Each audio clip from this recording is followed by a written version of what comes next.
kuring ngantung di dia lain pikeun ngadongeng. Kuring ngantung di dia pikeun ngajak, pikeun nyaruhan. Urang kudu jadi generasi nu wani nyebut bener teh bener, salah teh salah. Mun hayang parobahan, urang sorangan nu kudu mimiti robah. Hayu urang bareng-bareng ngamimitan tinu leutik. Matuan batur, jujur dina kahirupan, turut bagian dina hal-hal positif. Dulur sadayana, ular ngadongan batur pikeun nyieun parobahan. Urang sorangan nu kudu jadi parobahan eta. Urang eta cahaya mun urang pahayek jeung silih rojang. Insyaallah kaayaan bakal robah jadi leuwih hadeup. Hidup kajujuran, hidup kebenaran, hidup rahayat.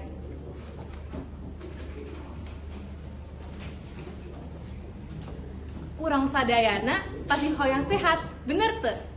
Namun sakapeung, urang sok poho ngajaga diri sorangan. Putura ditinggalkeun, hayu-hayon wae begadang. Olahraga mah asal jadi halangka.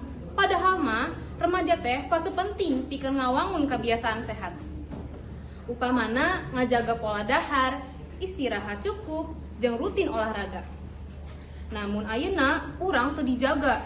Nanti pas geus kolot bisa kakena panyakit anu teu dipikahayang. Jadi, hayu urang mulai ti ayeuna teu kudu langsung rajin, cukup ku haletik heula.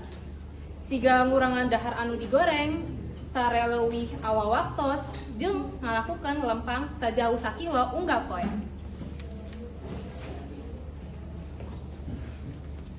Dulur-dulur sadaya, puasa teh salah sahiji ibadah anu kacida pentingna, khususna keur urang kaum muslim. Puasa henteu ngan ukur nahan lapar jeung dahaga ti subuh nepi ka maghrib, tapi oge nahan sagala paripolah nu goreng saperti bohong, amarah, jeung ngagibah. Artina, puasa teh latihan pikeun ngontrol diri. Salila bulan Ramadan, urang oge diajar rasa empati ka batur nu hireupna teu saloba rezeki. Ku ngarasakeun lapar, urang jadi leuwih ngerti kana kayaan jalma miskin. Sarta langsung dae ngabagi jeung sedekah. Ieu teh bagian tina latihan sosial nu kacida pentingna dina puasa. Nu leuwih penting deui, puasa teh ngajarkeun urang pikeun ngajaga diri, boh tina lampah, boh tina ucap. Dina bulan Ramadan, urang kada leuwih hade dina sagala hal. Leuwih rajin salat, leuwih rajin loba maca Al-Qur'an, jeung leuwih alus kana sagala ucap paripolah.